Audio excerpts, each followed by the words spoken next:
Hello students, good evening. Good evening. Welcome to doubt session of thermodynamics. Previous lecture में हमने 32 year के NEET के जो papers थे उसमें से थर्मोडायनामिक्स के बहुत सारे क्वेश्चन सॉल्व किए थे जो कि एंथैल्पी कैलकुलेशन के लिए थे।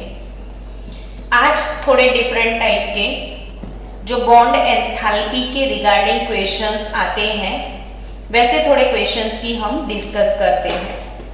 बॉन्ड एंथैल्पी या बॉन्ड एनर्जी रिगार्डिंग क्वेश्चन। चलो क्वेश्चन मेरे साथ आप लिखो। क्वेश्चन लिखने से एक तो आपकी नोटबुक में क्वेश्चन भी आ जाएगा, सॉल्यूशन भी आ जाएगा और लिखते जाओगे तो थोड़ा बहुत आपको टच करके जाएगा क्वेश्चन, है ना। चलो तो from the following bond energy आपको बॉन्ड एंथैल्पी दिया है। हाइड्रोजन हाइड्रोजन बॉन्ड एंथैल्पी दिया है 431.37 किलो जूल पर मोल। आप जानते हो बॉन्ड एंथैल्पी क्या होती है? बॉन्ड ब्रेक करने के लिए energy required to break 1 moles of bonds is called bond enthalpy. Bond dissociation enthalpy भी बोल सकते हो और बॉन्ड फॉर्मेशन एंथैल्पी जितना होता है वही डिसोसिएशन होता है। जब बॉन्ड का फॉर्मेशन होता है ना तो हीट रिलीज होता है और जब बॉन्ड डिसोसिएट होता है तो हीट एब्जॉर्ब होता है, लेकिन वैल्यू दोनों का सेम रहेगा। Carbon carbon double bond energy है आपके पास 606.10 किलो जूल पर मोल।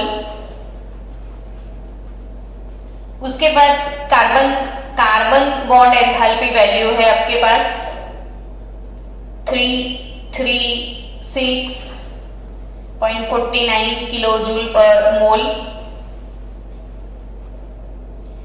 कार्बन हाइड्रोजन बॉन्ड एंथैल्पी है आपके पास 410.50 kilo joule per mole. Enthalpy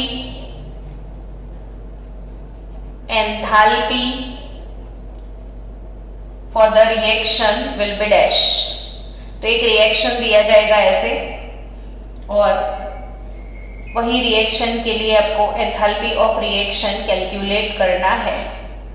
ऐसे क्वेश्चंस बहुत सारे होते हैं जनरली नीट जेडब्ल्यू में और इजी गोइंग है। थोड़ा सा ध्यान से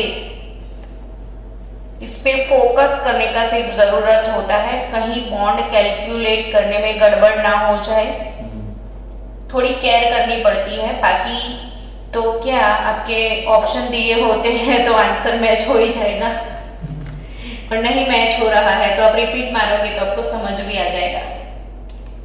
तो अगर ऐसे क्वेश्चन है, ठीक है, और आपको क्या कैलकुलेट करना है बच्चा लोग? Enthalpy for the reaction. तो एंथैल्पी फॉर द रिएक्शन इसे लिखते कैसे है? सिंबल भी सीखो थर्मोडायनेमिक्स में।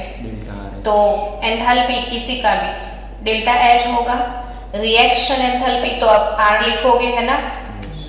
अब कभी भी रिएक्शन एंथैल्पी हम कैलकुलेट करते हैं ना कोई भी प्रॉपर्टी के ऊपर से, तो हम हमेशा वो फॉर्मूला यूज करते हैं कि enthalpy of product minus reactant. सब में कौन सा फॉर्मूला यूज करते हैं? Product minus reactant. लेकिन एक यही एक्सेप्शन वाले ही है जिसमें हम रिएक्टेंट माइनस प्रोडक्ट करना होता है। समझ रहे हो? तो इसीलिए ये क्वेश्चन ज्यादातर आते हैं ताकि गलती करने के चांस आपके बढ़ जाए।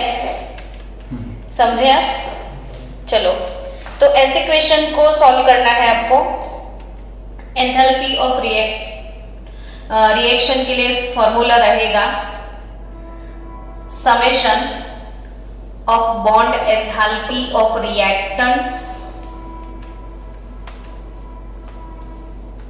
Minus summation of bond enthalpy of products.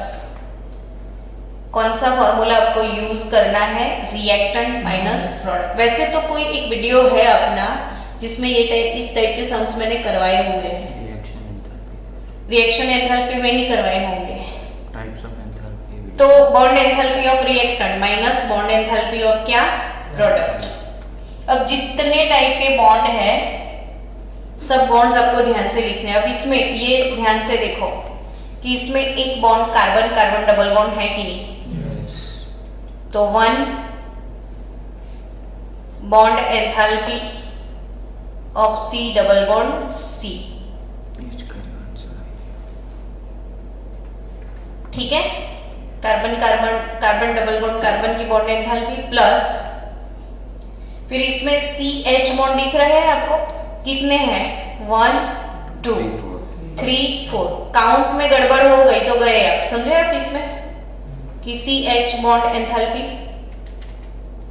फिर क्या है ये फ्रंट साइड देखो, एक ये हो गया, 4 ये हो गए और 1 hydrogen hydrogen bond enthalpy minus product में कौन कौन से बॉन्ड है देखो तो 1 कार्बन कार्बन बॉन्ड है और फिर 6 1 2 3 4 5 6 कार्बन हाइड्रोजन बॉन्ड। ठीक है, सबकी बॉन्ड एंथैल्पी डेल्टा H या फिर बॉन्ड एंथैल्पी कुछ भी लिख दो। चलो तो कार्बन कार्बन डबल बॉन्ड की बॉन्ड एंथैल्पी कितनी है 606.10, यस और नॉट। फिर 4 बॉन्ड एंथैल्पी ऑफ CH 410.50 है ना। फिर 1 hydrogen hydrogen bond enthalpy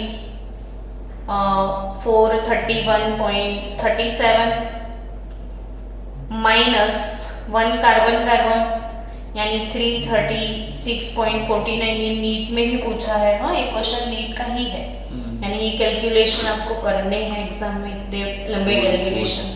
336.49 and 6 410.50।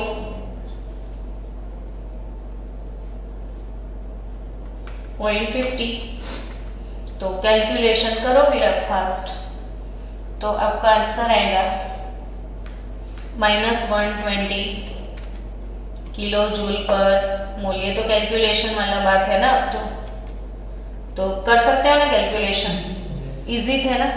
बस खाली इसमें गड़बड़ नहीं होनी चाहिए कि कौन कौन से बॉन्ड है। तो ये था नीट का ही क्वेश्चन हमारा, और ये क्वेश्चन है 2009 का।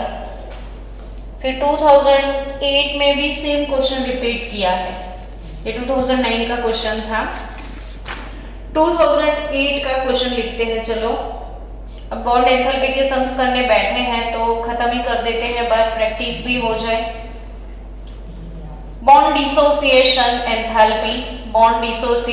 Enthalpy of hydrogen chlorine and HCl, hydrogen chlorine and HCl are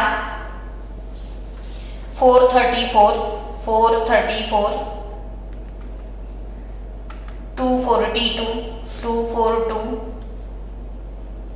and 431 kilo joule per mole. Enthalpy kilo joule per मोल दिया है आपको, कैलकुलेट करना है enthalpy of formation. Enthalpy of क्या? Formation of HCl is dash। कैसा है question? Mix type का है, बट सिंपल सा है ना। बॉन्ड एंथैल्पी सबकी दी गई है आपको, और एंथैल्पी ऑफ फॉर्मेशन तो वही एंथैल्पी ऑफ रिएक्शन होगा, क्योंकि H2 एलिमेंट है, Cl2 एलिमेंट है और बन रहा है HCl, तो उसकी रिएक्शन एंथैल्पी वही उसकी क्या होगी? फॉर्मेशन एंथैल्पी, क्योंकि HCl का फॉर्मेशन होगा ना। तो इक्वेशन क्या बनेगा बोलो? H2 gas plus Cl2 gas gives twice HCl होगा। अब बॉन्ड वाइज लिखो तो H बॉन्ड होंगे, Cl बॉन्ड होगा और 2 मोल ऑफ HCl बॉन्ड होंगे। तो enthalpy of reaction is nothing but formation enthalpy होगा। तो स्टैंडर्ड फॉर्मेशन एंथैल्पी इसका समेशन बॉन्ड एंथैल्पी ऑफ क्या reactant minus bond enthalpy of product करना है हमें। तो बॉन्ड एंथैल्पी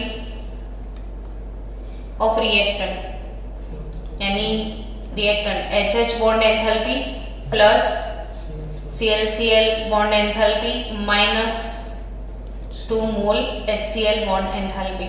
चलो सबका तो दिया है 434 प्लस 242 माइनस 2 इंटू ब्रैकेट 431। क्या आंसर आ रहा है? -186। आंसर क्या आया? -186। अब जल्दी में आप वही आंसर लिख के आ जाओगे, पर आपको याद रखना है कि हमेशा फॉर्मेशन एंथैल्पी है या कोई भी एंथैल्पी किलो जूल पर मोल होती है। तो आपने तो 2 मोल HCl का फॉर्मेशन किया था ना इधर, है ना? तो आपको तो 1 मोल का लाना है ना। 93। तो enthalpy of formation, enthalpy of formation of HCl for 1 मोल, हमेशा 1 मोल का ही फॉर्मेशन होता है। तो -186 डिवाइडेड बाय 2 यानी -93 किलो जूल पर मोल। किलो जूल पर मोल, समझ गए? चलो फिर ऐसे ही क्वेश्चन बहुत सारे आपके पास एररलेस में प्रैक्टिस के लिए है। जितनी भी और भी बुक्स है आपके पास उसमें प्रैक्टिस क्वेश्चन मिल जाएंगे आपको ऐसे ही बहुत सारे। चलो नीट में और ऐसे कितने क्वेश्चन हैं देख लेते हैं हम लोग। 2007 का क्वेश्चन सेम है, नहीं ये सेम क्वेश्चन 2007 में भी था बच्चों, सेम टू सेम रिपीट हुआ है।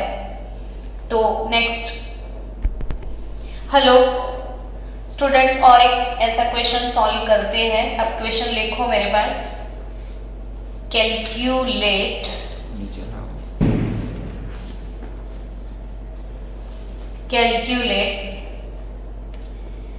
Resonance energy, resonance energy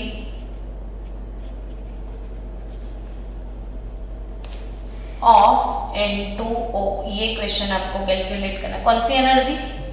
resonance. Resonance याद है कि भूल गए? रेजोनेंस जैसा कुछ याद है? किसको रेजोनेंस बोलते थे? हाइपर कॉन्जुगेशन याद है?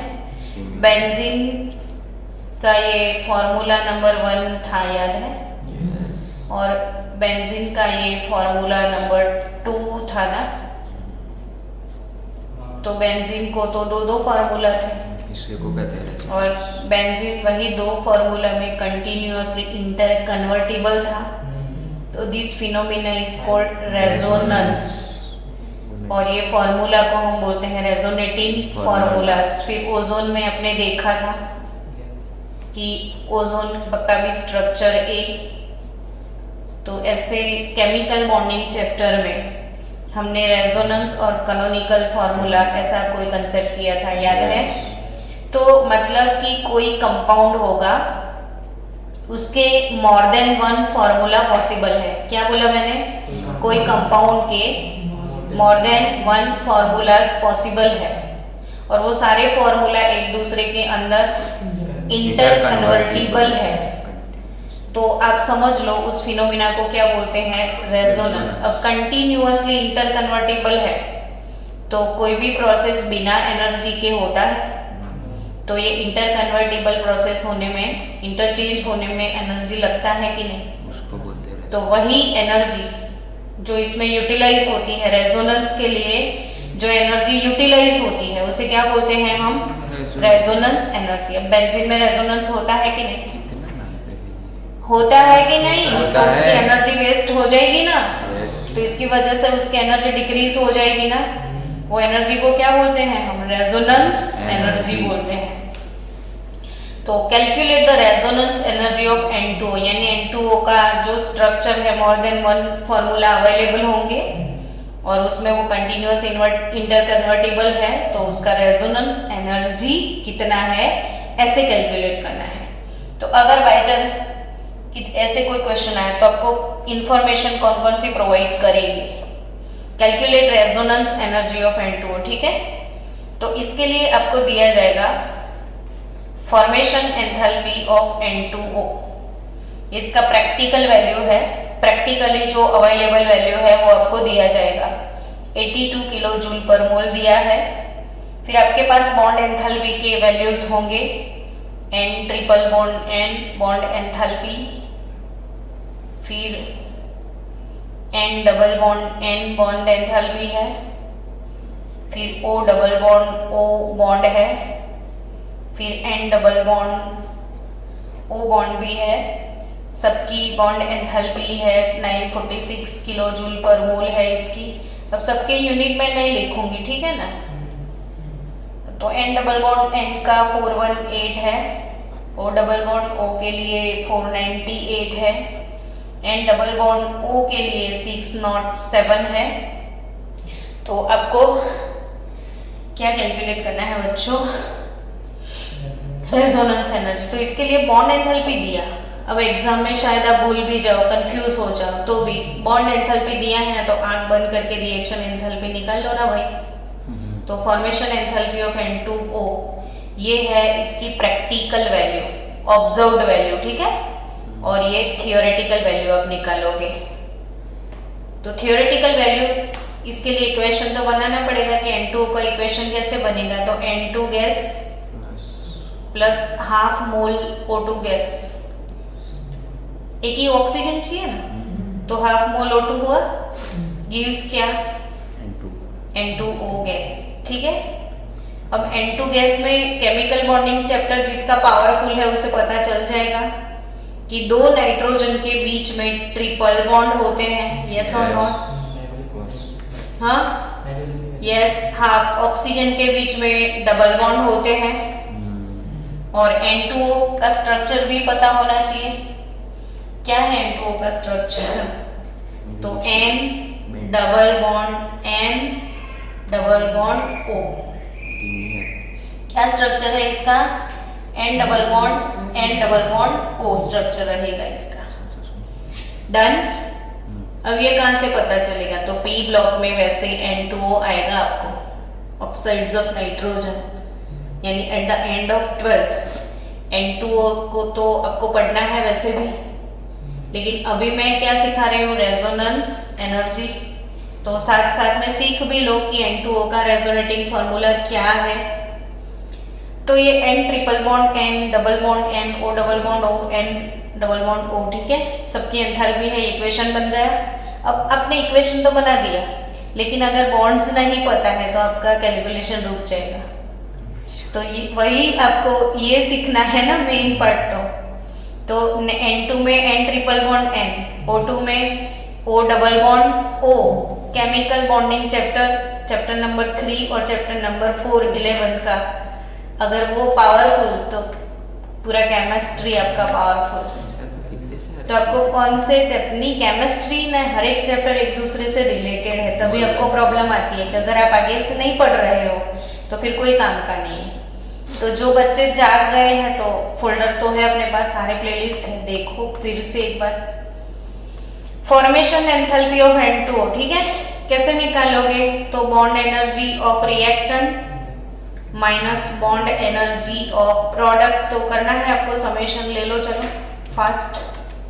तो रिएक्टेंट की तो अब मिल गई ना, N ट्रिपल बॉन्ड N का, फिर half O double bond O का, फिर minus N double bond N का और N डबल बॉन्ड O का। समझ गए ना।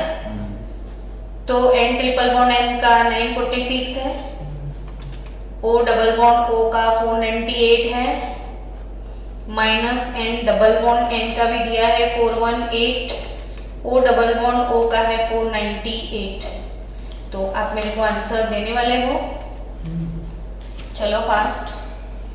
ये तो है 946, इसका हाफ ले लो तो 249 आएगा, माइनस इन दोनों का टोटल लगा लो तो 1025886, इतना बड़ा नहीं होगा। 8816, 1025 ये इसका टोटल लगाओ तो 418498, 607 होना चाहिए ना, मैंने एन ये गलत लिखा इसलिए 607 है एन ओ का। अरे तो अब हो जाएगा 1025, ठीक है। क्या आंसर आया आपका? 1025 बराबर 170 किलो जूल पर मोल आएगा। चलो ये कौन सा वैल्यू आया? थियोरेटिकल वैल्यू आई, यस। आपको क्या कैलकुलेट करना है? Resonance energy. तो N2 रेजोनेंस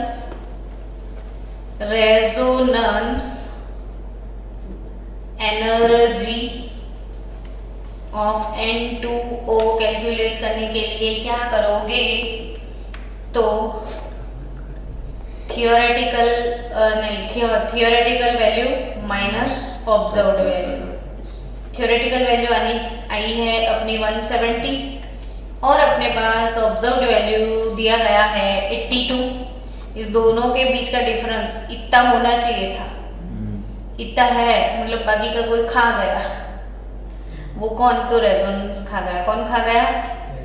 तो रेजोनेंस एनर्जी कितना है इसका? 88 किलो जूल पर मोल। हो गया 176 नहीं है तो 170 माइनस 82 तो 88 kilo joule per mole. Done. Next student, question of 2006 में क्वेश्चन है the enthalpy of combustion, the enthalpy of combustion of hydrogen and cyclohexene. The enthalpy of combustion of hydrogen, hydrogen का combustion enthalpy, फिर cyclohexene का combustion enthalpy दिया होगा C6H10 cyclohexene मतलब and cyclohexane and क्या cyclohexane का भी एंथैल्पी दिया है। C6H12 नहीं था, साइक्लोहेक्सीन है, हेक्सीन है, हेक्साइन में तो 10 था। तो साइक्लोहेक्सीन है ना, CnH2n तो CnH2n तो C6H12 होगा।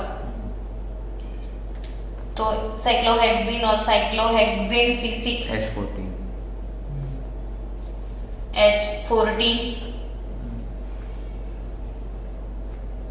R -241 -3800 and -3920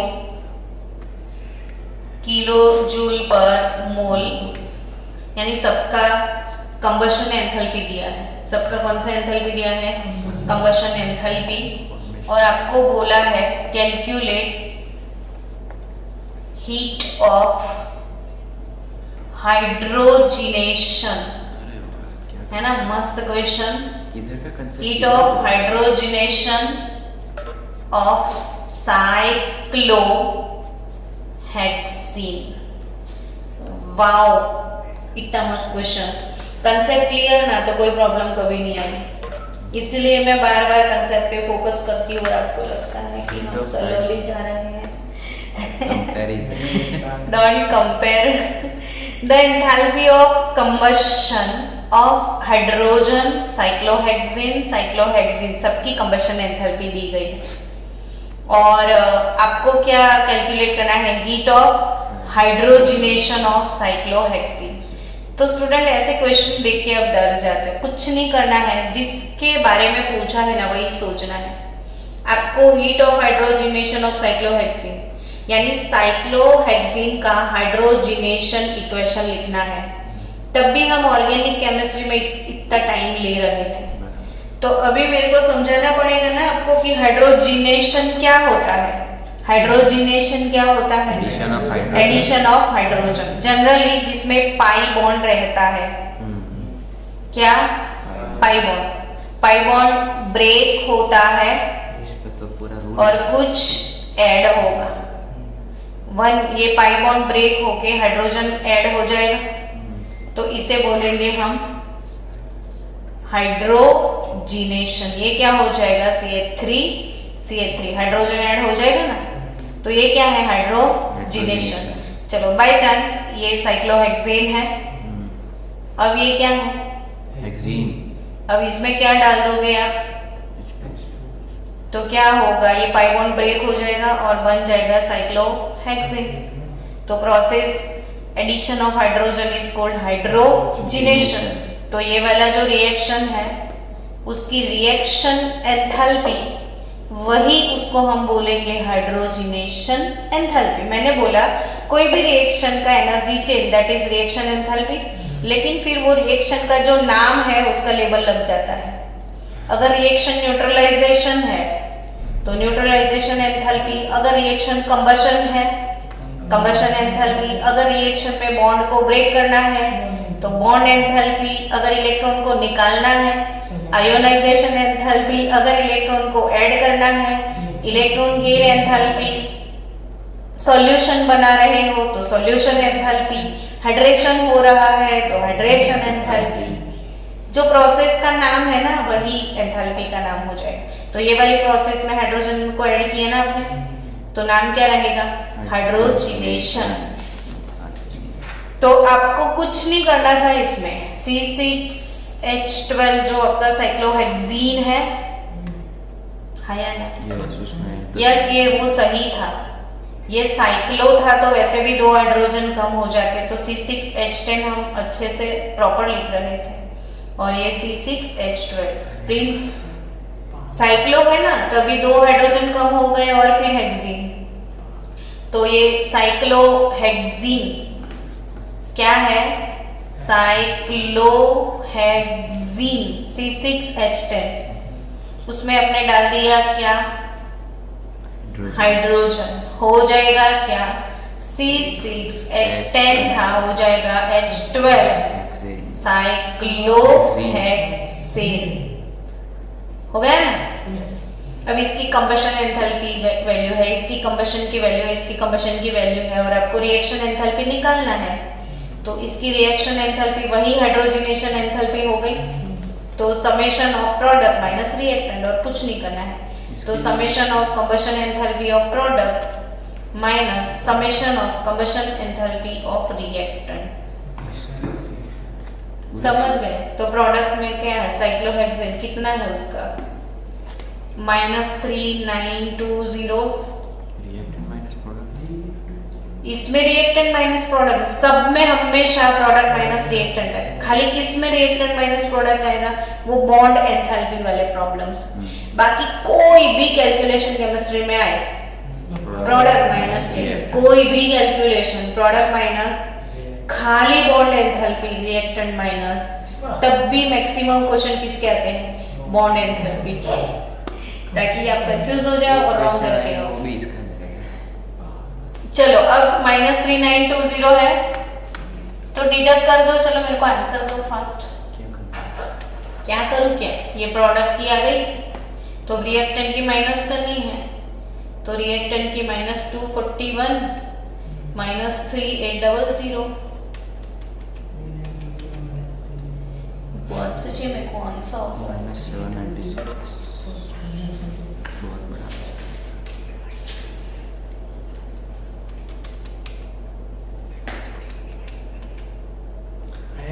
-121 kilo joule per मोल। क्या आंसर आया? -121 किलो जूल पर मोल। आ गया ना समझ में? तो ये हो गया आज के डाउट सेशन के 4 क्वेश्चन हो गए। मिलते हैं कल फिर से डाउट सेशन में, लेकिन डाउट भेज देना।